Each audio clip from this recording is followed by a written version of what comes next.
Prior to the publication of his best-selling book, God Is Not Great, How Religion Poisons Everything, I'd never heard of Christopher Hitchens.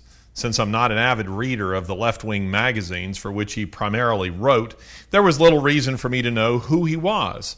But God Is Not Great changed that. Not only did it launch him to a level of fame that had previously eluded him, it also made him public enemy number one in the minds of many Christians. One need only peruse the aforementioned book to see why. It was an offensive rant against all religions, Christianity most of all. The Bible may, indeed does, contain warrant for trafficking in humans, for ethnic cleansing, for slavery, for bride price, for the indiscriminate massacre. This wasn't the voice of a man seeking meaningful dialogue on religious questions. This was the voice of a man seeking a fight. I first met Christopher Hitchens at the Edinburgh International Festival in 2008. I was the organizational point man for a debate at the EIF featuring him and Professor John Lennox, a staunch Christian. The issue being debated on the following day was whether or not Europe should prefer atheism or Christianity. The year before, my organization, the Fixed Point Foundation, had organized a similar debate between Lennox and Oxford evolutionary biologist Professor Richard Dawkins in Birmingham, Alabama. That event attracted massive attention. Many of you have probably seen it or heard it by now. Lennox, by most accounts, had won that debate with the atheist Dawkins and was now in high demand. So were we at the Fixed Point Foundation because we had become known as the people who knew how such things should be done.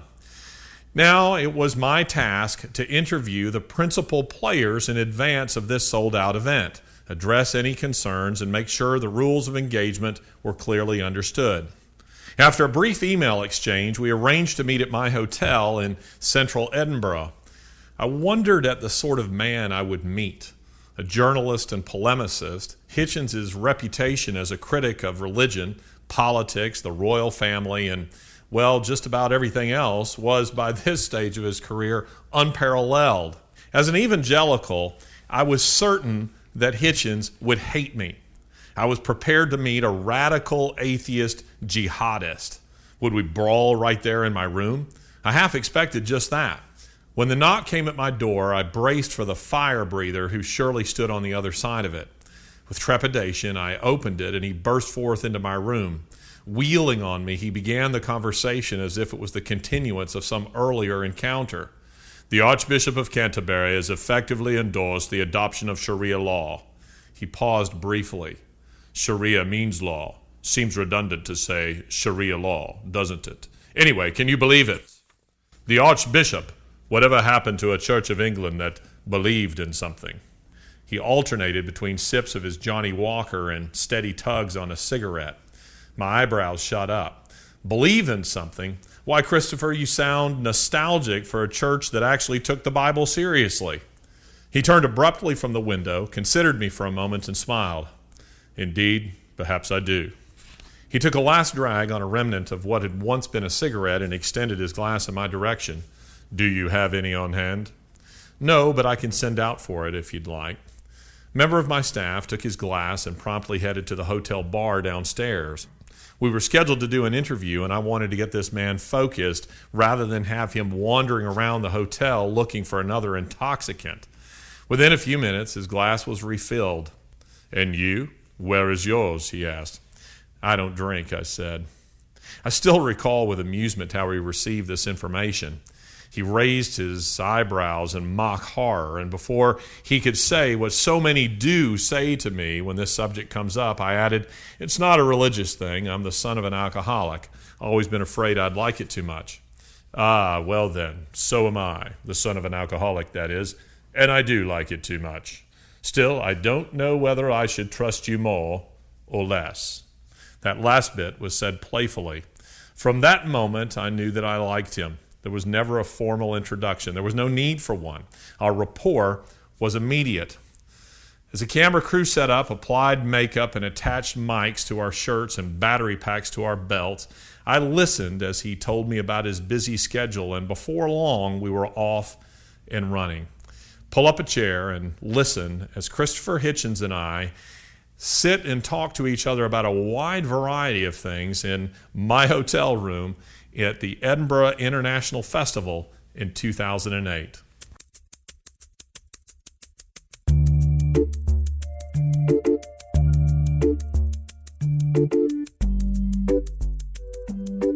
Just want to start by asking you a few questions about the festival. You've been to the festival in past and presented, yes? I've done better than that. When I was young, I lived across the Firth of Forth on the other side in Rosyth, in Inverkeithing, where the British Navy has, I think, still something of a base, and used to love to cross to Princes Street and King Arthur's Seat in Edinburgh Castle as a lad. And I've been back culturally, yes, to present, either to defend a book of mine or in one case a documentary attacking the stupid cult of Diana Spencer, the princess, as some people call her. How did it come about that you were invited to this festival and for this particular debate? Oh, I thought you knew the answer to that. No, well, yes and no. I know it's bad manners for an interviewee to answer a question with a question, but if you don't know, I certainly don't. I think it's because of reconnecting with an old acquaintance of mine, Jonathan Aitken. Yes. Okay. Who I hadn't heard from for a little while, and who brought himself back into my life in Washington on a visit last year, I think. Have you? I don't think you've met the man that you're going to be debating this time around, Professor John Lennox. I've not. Have you read anything of his, or no. What do you do by way of preparation for something like this? I've wondered about that.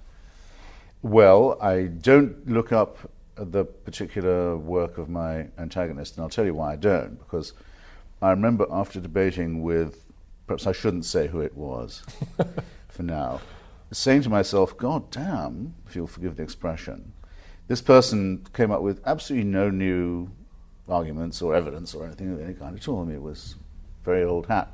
And I suddenly thought, that isn't a fair criticism, on my part, I mean. How could they? There isn't going to be any new evidence. There isn't going to be any new argument. Those who defend the Christian worldview are stuck with the one they've always been stuck with. It's wrong of me to expect that they will come up with original material.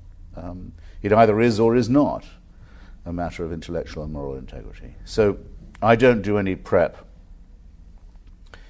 And I don't want to say that in a complacent manner. I mean, I do know what their arguments are. Mm-hmm. I judge them afterwards by whether or not they understand my position, which so far they've not. I've never yet met any religious believer who understands what it is to be a person without faith. What would the so-called new atheists, of which you're considered to be a part, what would be their objectives, your objectives? What would you hope to achieve through debates like this? Well, our objective is to help give direction and muscle to something that we believe is happening in any case. Mm-hmm. That's to say, the willingness, the readiness among an unexpectedly large number of people to push back against clerical and theocratic bullying, wherever it may be found, in the extraordinary number of forms in which it's presenting itself or recrudescing itself at the present, whether it is the appalling possibility of a messianic regime getting an apocalyptic weapon, that's to say in Iran, or the horrible things done by the militia, the Hezbollah militia, controlled outside its borders and within by that regime, or Jewish theft of other people's property in the name of the Messiah in Palestine, in the hope of bringing on Armageddon with the help of American Christian supporters.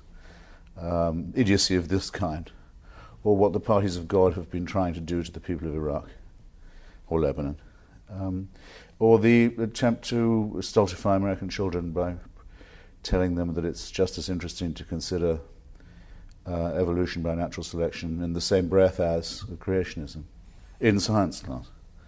It doesn't matter what form this nonsense takes. Our judgment, therefore, I don't think we're that new as atheists. Our judgment is that this is an old story, and that it's time there was a better organized, more amusing, more ironic, more scornful resistance to it, which there is now. Have you started a movement, or have you tapped into one? I would say the latter. I remember being told when I was about to publish my book that Richard Dawkins, who I had not then met, had sold, I think I was sold 190,000 copies in paperback. I remember that was it said in hushed tones by New York Post. He's 190,000 in hardback, and I remember thinking they were telling me this kind of bad news. Maybe all the books on this subject that can be sold have been sold. I remember thinking, no, I bet that's not true. I'm sure that a rising tide is going to lift all boats. And of course, we and our friends, our colleagues, Ayaan Hirsi Ali, for example, the great heroine of the movement, Sam Harris, Victor Stenger, Daniel Dennett have probably all of us sold more than that by now in hardback. And steadily increasing that total in paperback too. And not just that, I think these books are unlike the Left Behind series, not just being bought by enthusiasts, but actually read by them and passed on. So I don't think people are reading the Left Behind series. Well, I know they can't, because I get paid to read very difficult books, and that's my living, and I can't read the Left Behind stuff. Some things are so bad they can't be read. They go right up on the shelf next to the family Bible. The four of you are the so-called... the only other book in the house of these poor people. Which many have not read as well. No, couldn't, actually to be exact, could not read. The four of you, the so-called four horsemen, Dennett, Harris, Dawkins, yourself. Of the counter-apocalypse. That's right. Yeah. Would you say that you didn't actually know each other prior to the publication of your books? Not at all. I knew who Richard was, of course, as anyone who's interested in science has to know. And I had heard of Sam and read his book. I had a really very vague idea of Daniel Dennett. I'd never heard of Victor Stenger at all. I did know Ayaan Hirsi Ali, but I didn't know she was going to write a book, because when I met her, she was still in the stage of being a liberal Muslim, someone who said, the extremists don't speak for me, I'm a Muslim too, they can't tell me what to do. She had worked through to the necessary position which she now occupies. Which infidel. In infidel, which is that, as a matter of fact, the Quran does say what these people say it does, and there's no place in it for her, and that she feels much happier having let go of the whole nonsense of hell and creation and the jinns and the surahs and the hadiths and all this garbage. And as she says, has no further problems of cognitive dissonance. And her writing has improved a great deal since she let go of it. But she I did know and had been involved in trying to shelter when she was on the run in the United States. I'm very proud of my association with her.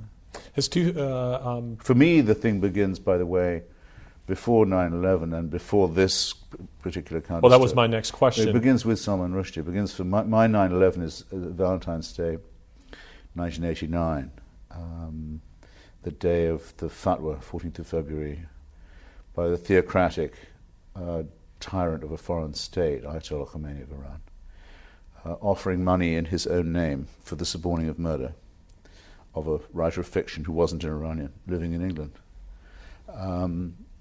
Happened to be a friend of mine. The last bit is the least significant. I thought, right, that's a really frontal attack now between theocracy and, frontal confrontation between theocracy and what I still think of as the ideas of the Enlightenment. One of the criticisms of the new atheists is the argument is made that there's not much distinction made between the various religions, but lumping them all together. What do you say about that? Well, should I contain your question in my answer, by the way? Yes. We only have one camera. Sure. Well, it's sometimes said, two things are sometimes said of us in scorn. One is that because of our contemptuous attitude to all this, we are ourselves a sort of religion, a kind of a faith. We are, sometimes the term is atheist fundamentalist. And the second is that that we don't really make any kind of distinction between the extremists, the fundamentalists, and those other people of faith. Well, to take those in reverse order, if I could. By all means. No, why not take them in order? Just to get the first one out of the way. We say in advance what would refute our position. Okay. If the famous case, I think it's Haldane, says, you find us rabbit's bones in the Pleistocene layer, and we'll agree that we're wrong about the way the world evolved. I mean, there are innumerable ways in which we have already said what would be for us a total defeat if it was to be found out. Okay? No religion will tell you in advance what would refute it. They can't do it by definition because it is a matter of faith. And because it is a matter of faith, come to my second point, we are, I think, entitled to say that it is in that sense the same whichever form it takes. My daughter, for example, goes to a Quaker school in Washington, a friend's school, Sidwell. My younger daughter does. It's nothing like being a member of the Hezbollah, obviously going to the Sidwell friends. But they do have one thing in common. They think that faith is a good thing in itself, and morally superior to reason. And I think that's a huge surrender of the most important, most precious faculty that human beings have. And I think it's the same mistake in whichever form it is made. And as a matter of fact, it can have horrific consequences. People think of Quakers as basically herbivorous and charitable, and if a bit boring, essentially kindly and so forth. You just read Benjamin Franklin on the way they behaved in Philadelphia during the French and Indian Wars. They were willing to sell out the whole idea of the United States and of an independent America if it conflicted with their appalling piety and their appalling commercial hypocrisy. They were a real menace at the time to the survival of themselves and others. So it all depends on the circumstances. But once I know of somebody that to them faith in the unseen, the evidence of things not seen, as St. Paul puts it, is greater to them and more marvelous and more valuable than the hard work of reason and evidence, then I rest my case. How did you arrive at an atheistic position personally? Well, I don't think I did. I think I just discovered that I had such a position. Some of us are, actually it's described by Pascal in his Pensée. He addresses his Pensée to the one who is so made that he cannot believe.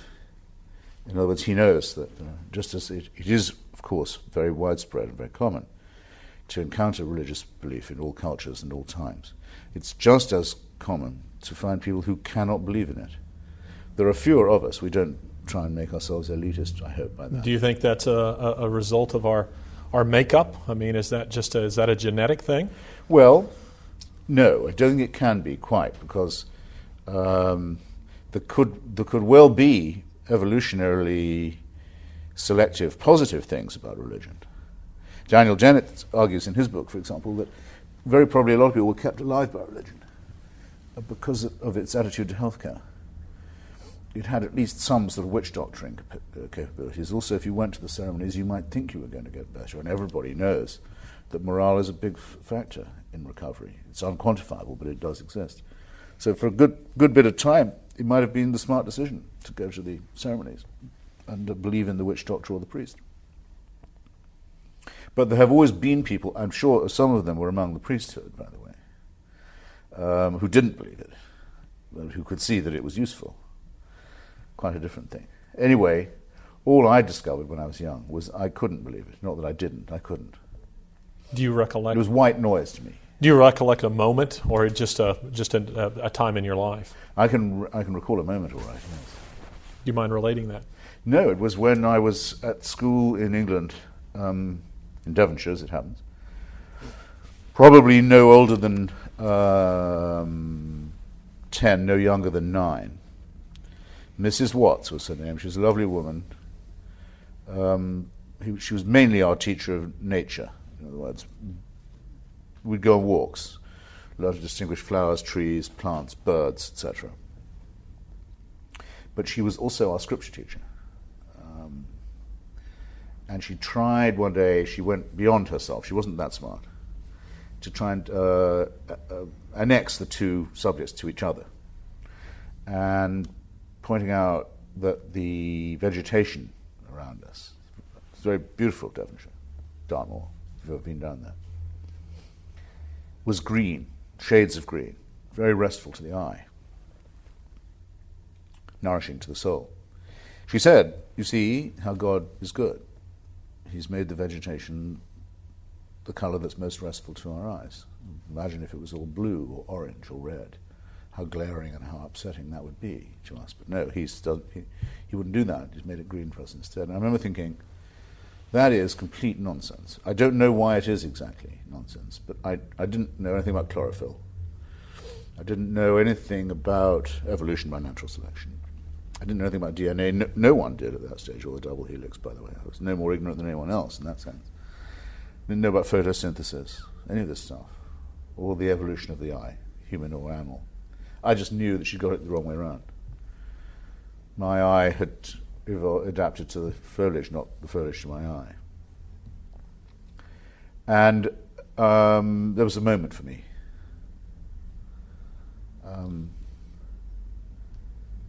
There were other things, of course, as there have to be if you sit, listening to, if you're exposed all the time to the Old and New Testament. I'll give you more examples if you wish. Have you ever encountered any theologians or maybe even some of the people that you've debated that you found their arguments compelling? Have you ever found yourself at any time, maybe to put it another way, have you ever doubted your position? Well, I can't say I haven't doubted it because our position is itself based on doubt, and as I said before, it says in advance what would be the refutation if anyone could come up with it. Here's when we'd have to give up. So we agree to the conditions under which we'd have to surrender. We sign them in advance. These conditions, of course, are never met by our opponents. There was once, it's on tape actually, a discussion between Dawkins, Dennett, Harris, and myself. It took place in my apartment in Washington. We talked about the encounters we'd had on the road, debating the faithful and what had impressed us most. And I was interested to find that certainly Richard and I, this is what I remember best, both came up with the same thing, which is a point I first came across from a friend of mine, now dead, Bishop Hugh Montefiore, in a book called Credible Christianity. And it's an argument that's been put in several different ways by several different people, but essentially it says, why are conditions so optimal for life in this terrestrial orb? Fine-tuning. And I was surprised to find that Richard was impressed by that too. I mean, we know what the arguments against it are, and I can tell them to you if you like. And I consider them to be pretty conclusive arguments, but there is something that has to impress you. I mean, the likelihood that there could be nothing is so strong, and there's actually the certainty that there will one day be nothing, which someone must also have designed, and that there was before that nothing, which was, is that supposed to be designed as well? I don't know. But not to be impressed by the fact that we are here rather than not, it is to be, well, too easily unimpressed, should I say.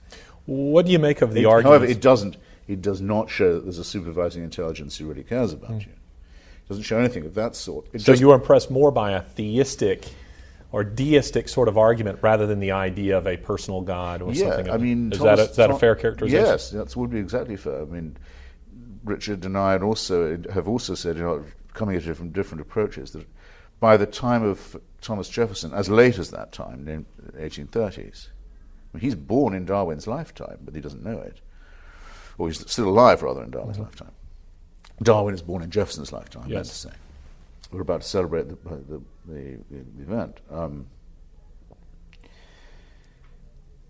Until that point, an intelligent person probably has to be a deist. Or it's very likely they will be.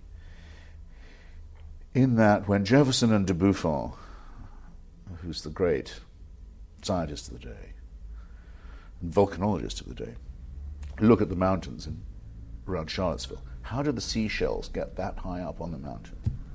There's no way they can know. Humans are not going to be able to find that out quite yet. That's over the horizon. The regularity of nature and the observable orbits of the planets and the behavior of the season and so on. make it seem very, very hard indeed to dispense with the idea that there's some kind of design, some version of the Paley view. But the deist has all his work ahead of him in becoming a theist. I mean, you can take a deist position, and that's a lot. It's a huge number of unprovable assumptions. But then you want to move it to, that shows that if you make the right propitiations on your knees, you'll have eternal life. No, it doesn't prove anything of the sort. Or that God could have a son who would be subjected to human sacrifice. It doesn't prove anything of the kind. Or that there's a divinity who cares about you and shapes your ends, however rough-hewn. Doesn't go anywhere near proving any of that. So even Einstein and Spinoza before him can be held to be deistic, but you could say atheistic or non-theistic, and you wouldn't be splitting hairs at that point. Have you read the book, the recent biography of Einstein? What is it, Walter Isaacson? Yes, I have, yeah. What did you think of that book? Well, just as an aside. Oh, well, I think there was some tremendous work in there. The chapter, I don't know, something like Einstein's God, or yes, it happens to be, alas, the weakest one. Whereas Walter, I think, just couldn't quite face his customers with the bitter facts of what Einstein thought about Judaism in particular, but all religion in general. But we've recently had, and you may have seen it, a very long and carefully composed letter by Einstein in German, come up for auction at, I think, Sotheby's or Christie's in London, in reply to a very intelligent academic friend in Marburg or Heidelberg, I can't be certain. It's easy to look up, anyway, in which he makes it absolutely unmistakable that what I already knew from smaller fragments of his correspondence, that he had no belief at all in even the possibility of a personal God, a God who knew of his existence or cared about him, or who legislated morality or who responded to things of this kind. And he particularly resented the idea that any such God had made a personal covenant with one tribe, namely the Jewish people. Now, he's clearly not a theologian, but what do you make of a guy like Francis Collins in his book, The Language of God? Have you read that? Yes, I have, and I've debated with Dr. Collins, who's a very admirable person and a very serious man. But it seems to me that if you've already read C.S. Lewis, which I have, you don't need to read Dr. Collins, except out of interest. I mean, there's absolutely no difference at all between his view and that of the author of Mere Christianity and the Screwtape. It's exactly the same. And then there are things in Francis's, if I can call him that, I think he wouldn't mind, in his own account, which are, I'm sort of embarrassing for his friends. I mean, he says that he's a keen hiker, outdoorsman. And after some period of reflection over the works of Lewis and similar devotional material, he went, I think it's in Canada, perhaps. I have a feeling it's in British Columbia. It doesn't really matter. Maybe it's in Washington State. Out on a hike, either dawn is coming or the evening is coming. It's one of those Wordsworthian moments, today, right? And there is a frozen waterfall. Not just a frozen waterfall, but a triune frozen waterfall with three streams, a trinity of frozen water. And Francis Collins, supervisor of the Human Genome Project, says he sinks to his knees and accepts Jesus as his personal savior at the sight of this. Why do I say I think that's embarrassing for someone to be written down by someone, a grown-up who I know? Because I think it is embarrassing. Why did it have to be Jesus, by the way? If it had only been two streams, would it have been Kim Jong-il and Kim Il-sung, who don't have a ghost, it's just Father-Son? There's one short of a trinity in their worship state. Or if it was only one, a very powerful one, would it have been a revelation that there is only one God and Allah is his messenger? Why not? Or could it possibly be that frozen water would be there even if there was no God? And that these are events that take place purely in the physical world? Well, let's take that question. They're not there as signs to us. Let's take that question, why Jesus or Allah or whoever. I recall when I first saw your book, God is Not Great. Now, that immediately made me think that the title was a really more of a shot at Islam. Is that accurate?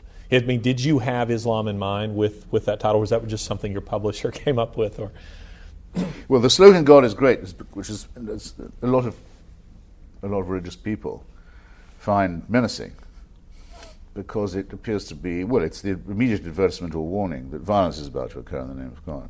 The person who says this is about to do something violent. That's a general thing. Allahu Akbar. You start to watch out. Why should that be? After all, who is religious doesn't say that God is great.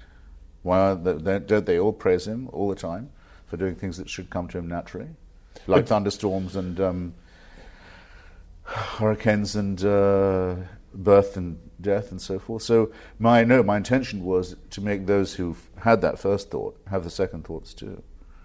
What's wrong with the slogan? How could you say?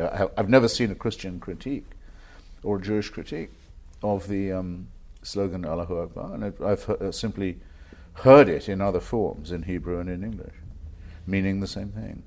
do you feel a hostility equally towards all religions, or Yes, in the same way as I said that regarding faith and reason? regarding faith, reason, so there's a continuum in my mind, but a continuum, not an identity, between the Quakers and the Hezbollah.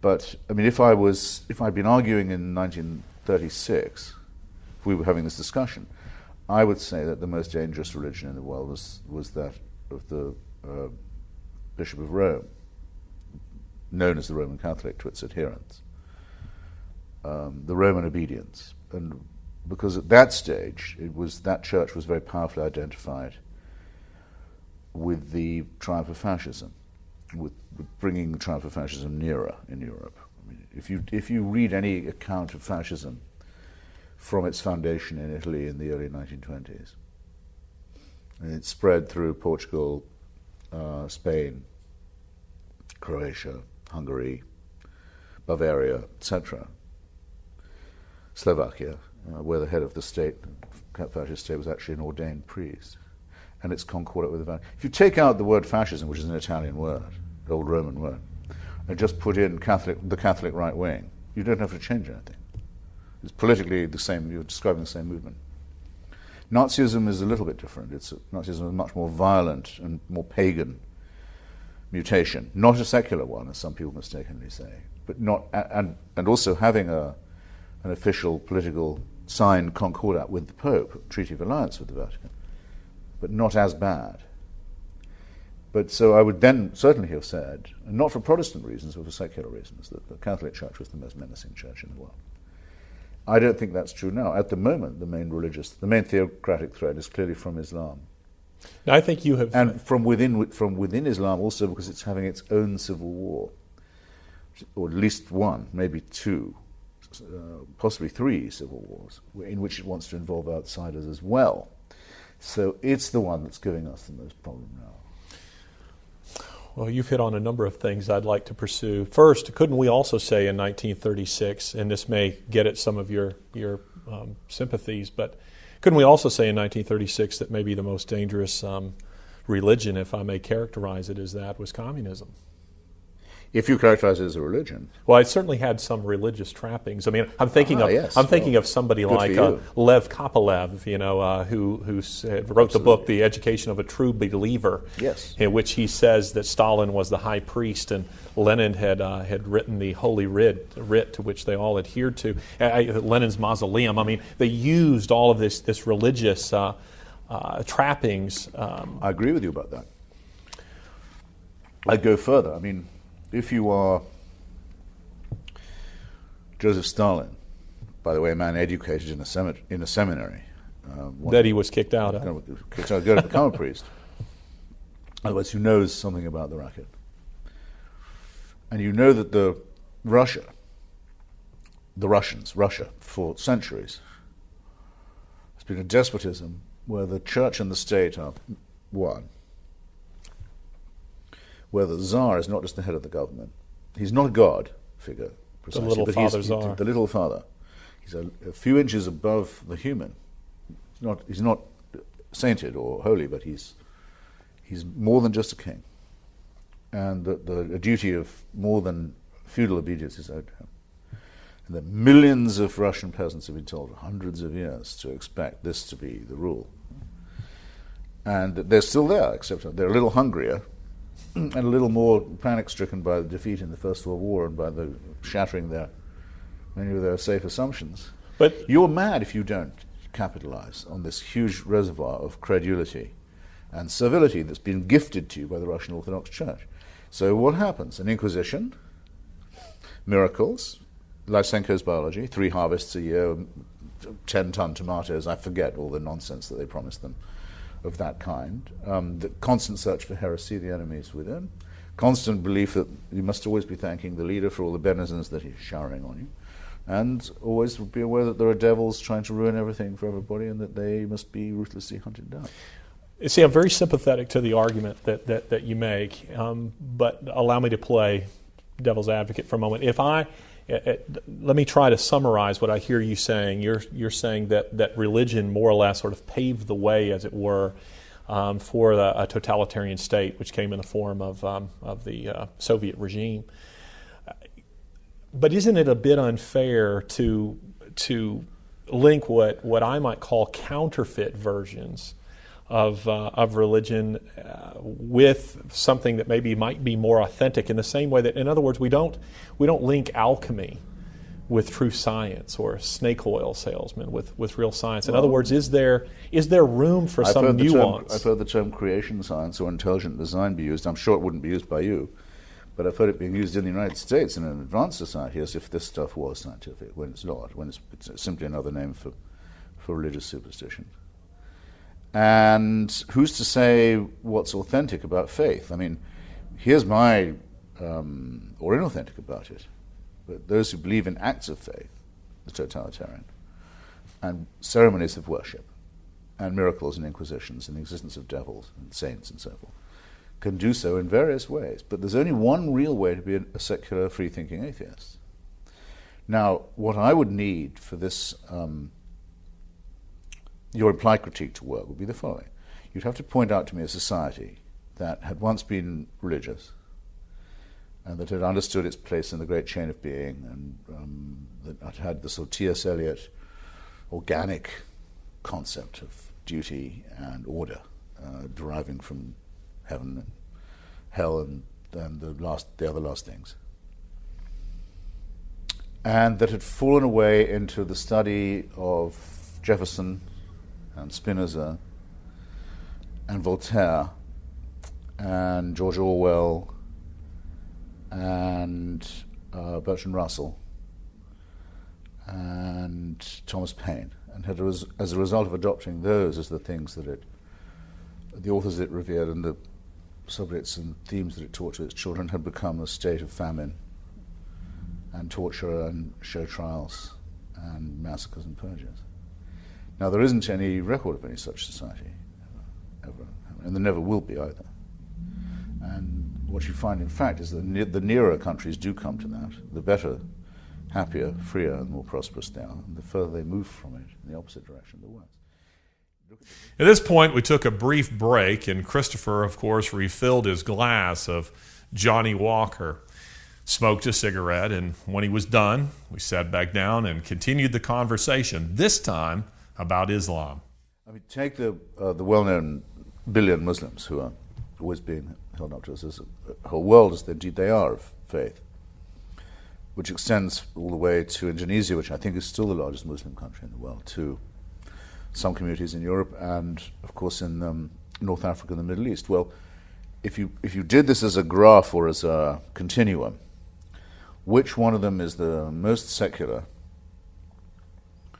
Tunisia, Turkey, Indonesia.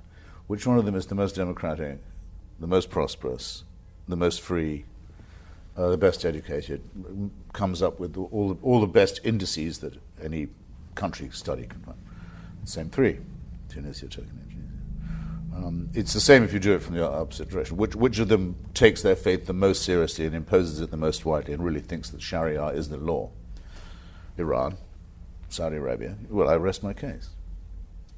It is an identity, practically. It's a zero-sum calculation.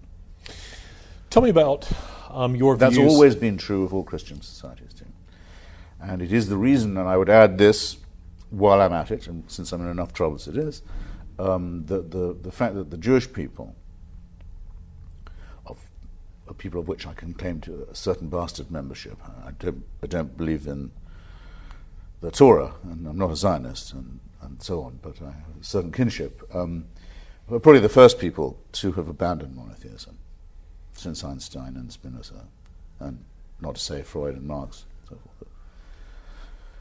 Even in Israel, the probability is the majority is secular, and all of the great successes of the Jewish people in art and medicine and culture and literature, and so on, that have been so much noticed by the non-Jewish world in the last couple of hundred years, are entirely the result of and the consequence of their abandonment of the so-called faith of their fathers. And it's a good thing that they've become the first people really to almost self-consciously renounce monotheism, because after all, it's largely their fault the terrible racket got started in the first place. I mean, Christianity and Islam is nothing more than a vulgar plagiarism of Judaism to begin with. So to see that its originators have dumped it and done so well by doing so is another way in which I would phrase the point I made about the Muslim world. There was an article in the Daily Mail a couple of months ago, I believe it was titled, "Will Britain One Day Be Muslim?" And it offered this startling statistic. It said that it is anticipated that by the year 2050 that Muslims will outnumber Christians by 3 to 1. How have you as a cultural observer processed this apparent rising tide of Islam in the UK? Well, I'm a little suspicious of the people who make demographic, what is the word for it? It's not extensions, it's or projections, it's exponential analyses. Someone whose stuff I quite like, Mark Stein, has done this for Europe as well as for the United Kingdom. He says that Europe's lost, essentially. Yeah, which I don't think is true. Someone else I knew and wrote about, Oriana Flacci, made a similar mistake. There are two things, at least, that are forgotten about this. One, though it is true that Christianity is declining for good and sufficient reasons, and it may already be true that more Muslims go devoutly to places of worship in Britain than Christians do, of any denomination, certainly than of members of the Church of England. I think that may already be the case. What this doesn't allow for is, to take at least one example, assimilation, the number of Muslims who stop going. All my images of what England was, and as a student of British history, and I was surprised at the diversity that I hadn't anticipated, Yes. and with each trip, I've been surprised to see the degree to which there has been I don't know if I should say that a transformation of the size of society, but the beginning of it, at least, from a Muslim perspective, with this Finsbury Mosque, and that now, just as we were discussing off camera, the efforts to adopt elements of Sharia law. You ready? So, Yeah. So, do you watch that with alarm? Do you see? Let me put it this way. In other words, okay, we've said No, earlier. I don't watch it with alarm. I watch it with rage and contempt. But earlier when we were discussing religion, and I was making the case that perhaps there should be some nuance in the way that we can consider these. I got the sense that when you were speaking of the church and the church's abdication before this rising tide of Islam, that there was maybe at least a nostalgia being expressed on your part for an English heritage that at least at its foundation was Christian in some sense in the face of this. I mean, is there not a preference at least for one tradition over and against the other? To me, what this materializes above all is the absolute importance of secularism. because there may have been people who said, look, we used to live in, the loosest term for it was Christendom. Okay, a very vague term, but you, I suppose, knew what it was. It's a sort of post-Crusader term in a way. Christendom. This will keep away the Turks, the threat of the Black Mahound, all the other semi-diabolic names that were attributed to the Prophet Muhammad or his religion, which is often mistakenly called Mohammedanism. And in fact, until very recently, people would call it that, not knowing that that was mischaracterizing it and in fact insulting it. What we now have instead is Prince Charles, who will become the head of the church. The moment his mother's heart stops beating, he will become the head of the Church of England. If you can think of anything more fatuous than that to begin with. When he says, and the defender of faiths. Well, it's one of the things that he will become, until he can get it changed, is fidef, as it says on our coinage, defender of the faith, fidelis defensor. He wants to be defender of all faiths, but it's clear the one that he likes the most is Islam. It's thanks to him and his terrible friend, now dead, former king of Saudi Arabia, that the Finsbury Park mosque in my old neighbourhood in North London got built, that became the place where Richard Reed and the shoe bomber and innumerable other wanted people were trained and sheltered, nurtured under the heavy hook-like hand of Ali Hamza.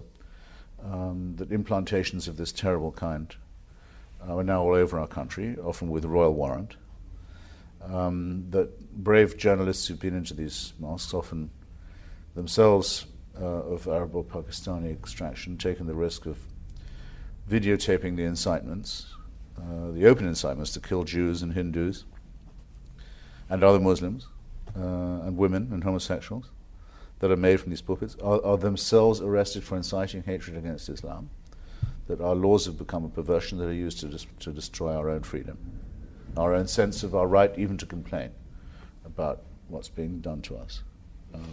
Not by a minority, the self-pitying way in which it's sometimes phrased, but by our own authorities in collusion with foreign monarchies and dictatorships who have set up these mosques in Regent's Park and Finsbury Park and elsewhere. Don't let it be forgotten. This is not a struggling religious minority. This is major Saudi petrodollar money with a lot of establishment help in Britain that's being imposed on us by looking down a gun barrel at what faces us if we want to complain. I refuse myself to be talked to in this tone of voice by that kind of person, backed up with that kind of threat. I won't have it, and I wouldn't care if I was the only one, but I don't believe that I am.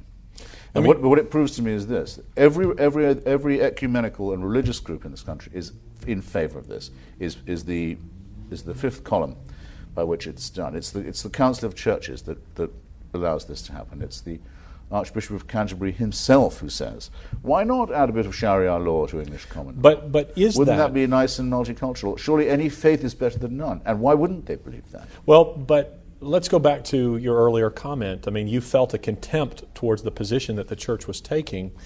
Is that a product of their religious belief that they take that sort of position, or is it an abdication of their religious belief that they should take that position? Let me give you an example. I mean, a simple one that'll maybe clarify this. When the attack on Salman Rushdie was made, it took the form of calling for his books to be burned and his life to be forfeit. I recall. So it wasn't a question really of censorship, but some of the Muslims realized they'd been stupid in going outside the law and calling for murder and violence, and by the way, accepting bribes from foreign dictatorships to carry out these acts of violence. They realized they were stupid. They should have done something cleverer. There was a blasphemy law already on the books of the British law. It's been there since the Victorian period. It says you can't make rude remarks about other people's holy books, but those holy books must be Christian. The law only defends the Christian God. So what they tried to do is to say, let's update the blasphemy law, make it more pluralistic, make it more multicultural, make it more inclusive. That would be the other sinister, shady word that would get used, wouldn't it? So whether or not they asked for it to cover Jews or not, I can't remember, but certainly Muslims. Now there are two answers to this, two possible ones. One is, leave it as it is, only Christians are defensible against blasphemy, or can invoke blasphemy defense in Britain. That, I think, would be a tough decision to take. And that is the present law. Second is extend it to cover other faiths, including Islam. And third is we don't have a blasphemy law. It should be repealed. Well, it's been repealed now. That was the correct decision. The only answer to this kind of aggression is not Christianity or Judaism or other forms of religion. It's secularism. It's saying the state and religion must be separate, as the Virginia Statute on Religious Freedom, first adumbrated by Thomas Jefferson and James Madison, and later refined and perfected into the Establishment Clause of the First Amendment of the U.S. Constitution, with which I hope you're in warm agreement. Well, let me ask you a personal question, because I don't want to detain you too long. And maybe this question is it's very difficult perhaps to separate the two, but is it the idea of a God, a personal God, who stands to judge in the next life for our actions in this life that is offensive to you? Or is it religion in general? Would you make a distinction between those two? You know, Isaac Asimov and I think Aldous Huxley both said they didn't want there to be a God.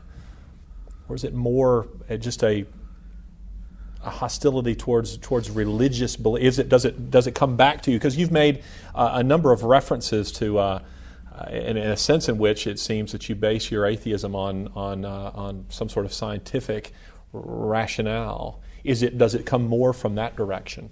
Well, let me say, sorry, start again. You're asking me to choose between two strands of my argument that are in fact indissolubly complementary to one another. I don't think that there is any reason at all to believe that we are supernaturally supervised, created, invigilated, permanently watched, if you might say loved, but loved by some we have to fear, eventually to be judged. I don't think there's any reason at all to think that, none whatever.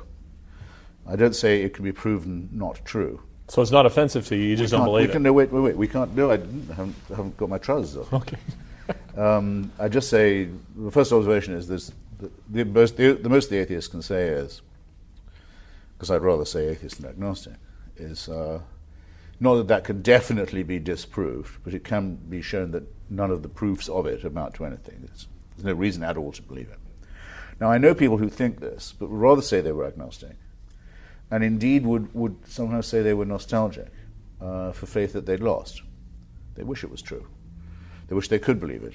They liked the days then they could. They made them happy. And my reply to them is, why would you want that? Does nothing strike you as horrible or indecent about the idea of a permanent, unending invigilation and supervision? Round the clock, cradle to the grave, Big Brother is watching you. Someone who can convict you of thought crime while you're asleep, for something you may not even have known you were going to think, and condemn you utterly for it. And someone who continues this policy after you're dead, where indeed the fun really begins. I mean, that if anything, is the origin of totalitarianism. It's an obscene idea. It's something that only someone who was servile could want to be true. It's the apotheosis of servility. It's the totalitarian temptation. I just simply say that it would be so awful, and it would be so much worse if this dictatorship was benign, was in your own interests, had your best interests at heart, took your freedom away because it knew what was best for you. Yeah. Shall I try that bit again? Yeah, go ahead. It made you unfree, negated the idea of freedom, liberty, because it knew what was best for you. It's even more horrible. The relief one feels that all the efforts to prove that it's true have been in vain is correspondingly greater. Is faith required of the atheist? Not at all, by definition not. By definition, the atheist has at least great suspicion of any statement made or taken on faith, and has announced in advance what will constitute the refutation of his or her own position. No religion dares take that chance. A religion will say, praise God from whom all blessings flow when there's a fine harvest, and if there is no harvest and the children die, we'll say it's not for you to judge God. quite correctly, by the way. It's a bit much they should take credit when things go well. Religion can't bear the idea of the random or the contingent. And religion is finally hypocritical because it's solipsistic. It believes that it's all about us, about our experience. Places us at the center, even while pretending to be abject and to abnegate us and say, well, actually, we're nothing but the dust beneath God's chariot wheels. So it's both very bad for one in being too masochistic, and also very bad for one in being monstrously egomaniacal and selfish and saying, actually, the stars and the sun and the galaxies and all this, they'll whirl so that God has a chance to manifest his plan for you, moi. Which is pitiful nonsense. We've made reference to the fine-tuning argument, which you had said you had found elements of that compelling. Yes. How do you, as an atheist... Because it doesn't take much to persuade me that it might all be about moi. Well... At least I'm aware of the temptation. How do you, as an atheist, explain the complexity of life? In other words, it would seem some would say that belief in a resurrection or a miracle is a rather small step for someone who would believe that everything came from nothing, random chance and necessity. How do you respond to that? Yeah, but the profusion that's required to keep things going, first of all,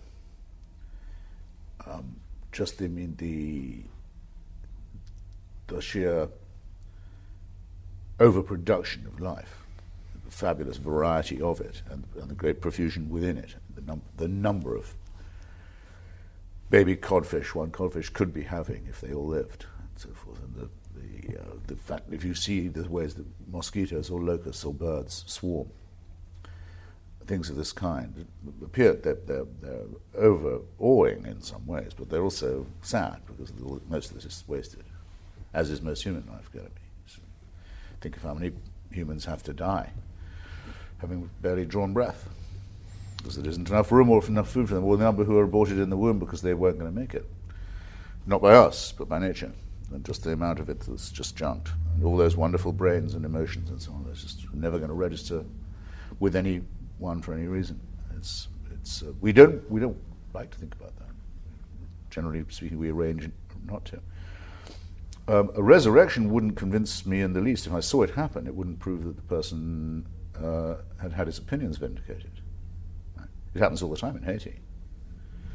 It was a commonplace, according to the New Testament, in the greater Jerusalem area.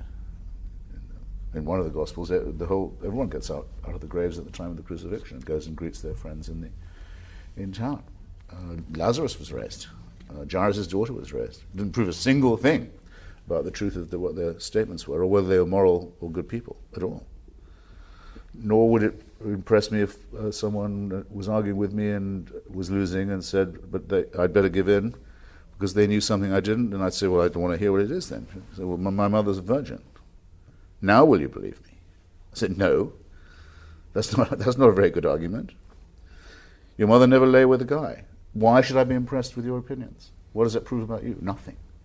Oh, I don't think virgins conceive. Right? And I think the definition of dead people is you don't see them again. And obviously it's wearying to have to discuss all this kind of thing, but they're so common in all folk myths and in all religions, particularly virgin and miraculous births, that I'm used to them now. And no, I'm no more impressed with the birth of Attila or the birth of Romulus and Remus because they're virginal. Well, and if they hadn't been. You'll have to excuse me on that. No. On the question I'm asking why for there's your something not opinion. nothing. The question will have to be answered like this. Every few seconds, galaxies we've never had a chance to explore or find out about go whirling out into nothingness, and burn up into a crisp. You go to the Carmel coast, I can take you any night. You see whole worlds spinning out of control. You see a shooting star every few minutes. It's all gone. There was nothing here for quite a long time. there was a huge alarm when Edwin Hubble noticed, which is very recently, I mean yesterday in real physical time, that our universe is expanding at a very rapid rate away from itself. But it was thought for a long, long time that, okay, we still think in a Newtonian manner. At least this rate of expansion will have to be diminishing. I mean, just be slowing down. No, it's not. As Lawrence Krauss has recently pointed out, it's speeding up. Next time we go to look through something like the Hubble telescope, we won't be able to look at the evidence for the Big Bang anymore because it won't be within range any longer. Everything's so far flung apart. So if we hadn't looked when we did, we'd never have found out about it. We just happened to be around for that instant. So a lot of nothingness is coming to us. A whole lot of nothing is coming. Whose plan is that? Whose design is that? And while we wait for that, the Andromeda galaxy is heading straight for us. You can now see it in the night sky. It's an observable thing. And the day after tomorrow, in real physical time, it's going to hit. Whose plan is that? Whose design is this?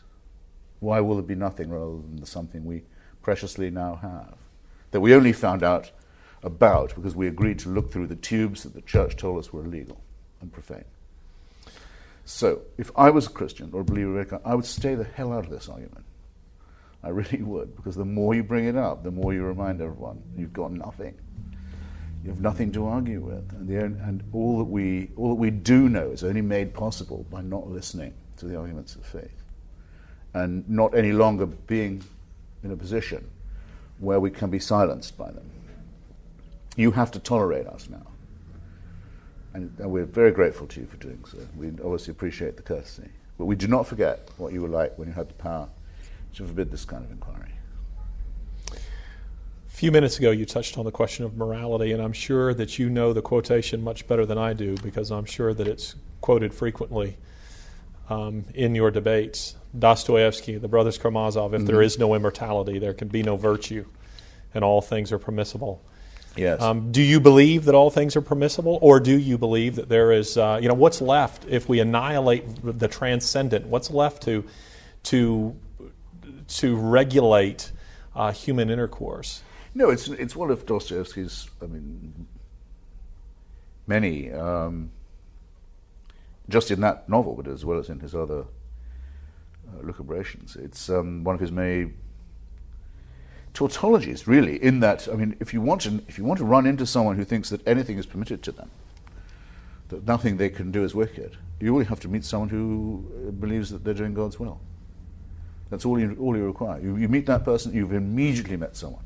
Doing the murder of a child or the torture of an innocent would be nothing. It would be all in the day's work. But surely we can't. It is most of all those who feel that they are on a mission from the divine, that who feel that they're entirely released from anything that an ordinary person, even a regular sinner, would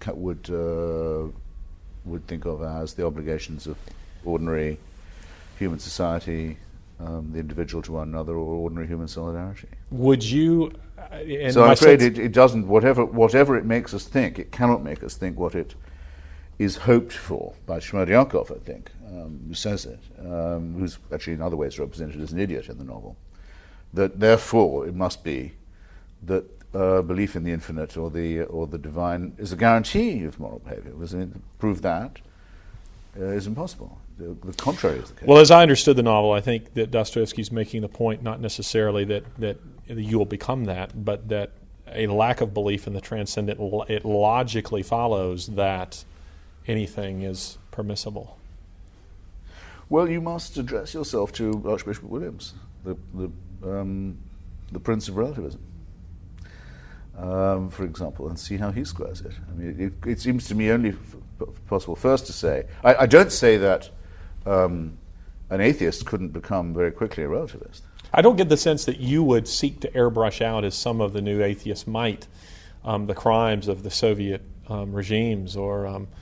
Well, I don't think that they... In fact, I don't think they do. I'm thinking more... I think there are people like Peter Singer, for example, who do appear to be, if not relativists, rather crude utilitarians, perhaps. And though, actually, some of the boundaries between us and other animal species are being made fuzzier by discoveries in the genome But he seems like he's willing to take his atheism to its logical conclusion. Yeah, he in an does, yeah. alarming way. He does. Does this not alarm you? Yes, it does. And it interests me too. How does it alarm But you? he can't. I mean, there's no discipline, there's no faith, there's no dogma that means that I have to. You see, he can't legislate for me. We don't have bishops, we don't have priests, we don't have popes. So you would agree with Popper? We don't have this kind. Yeah, we are free. We think for ourselves, and we argue. We don't need, nor do we need to have positive reinforcement ceremonies morning, noon, and night, and every week, and texts or let alone expulsions, excommunications, any of this. None of this is needed by people who are using only their. But you think Singer's consistent? Well, he, I think, has a relish in forcing people to adopt what he thinks of as consistency. I think particularly in the question of animal rights, in saying to people, by what right, quo warranto, would you say that, for example, a baby kangaroo had more or less rights than your own daughter? I think he says a pig. Yeah, well, a piglet. Yeah, I just didn't what maybe think Yeah. of kangaroo, but Yeah. actually, piglet would be nearer because the relationship of brain weight to body weight with pigs is apparently higher than dolphins. But I get the impression that Singer would say, and I have a section in my book saying that I think that the old ban on pork by some of the desert monotheisms is in fact not a hygiene question, but it's a buried and fearful worry about cannibalism because of the anthropomorphic relationship that pigs have to us. That's and the way we interesting. taste like them if eaten. I won't speculate about that. And the noises that we make when butchered. I get the impression that Singer would say effectively, and perhaps you know him personally. I judge. I get the impression that he would say, look, Dawkins, Hitchens, you guys want to kick out the foundations of Western civilization, but retain some of the superstructure of a Judeo-Christian world. That's no good. We've got to take our atheism all the way to its logical conclusion. And you, as an atheist, would say that that's alarming. What is it? What Yes. alarms you? Is it? The way I'd rather put it for now is that I'm aware that, because I've been busy on other fronts, that I think I have an unpostponed sort of reckoning with Mr. Singer at some point that I must get ready to have. I must do some more reading and do some more debating with him and also with some of the other animal rights tribes. I do feel that there's a postponed confrontation that isn't postponable for much longer. But you would retain a certain amount of dignity for man in a way that he wouldn't. Well, let me not prejudge the confrontation I've got to have with him. I feel something coming on, something that needs to be clarified between him and me. Yes. Well, let's end on that, and let's go downstairs and make. So there you have it, the lost interview with Christopher Hitchens. Yeah, it's sat around in the Fixed Point vault for the last 7 years and never before been aired. Little did I know at this time that Christopher and I would become very good friends. This was our first meeting, but it was by no means our last. Our last time together, we spent, remarkably, the occasion driving through Yellowstone National Park and studying the Gospel of John together. If you'd like to know more information about Fixed Point Foundation, just visit our website. That's Fixed Point Foundation, or you can go to the website at fixed-point.org. Thank you very much.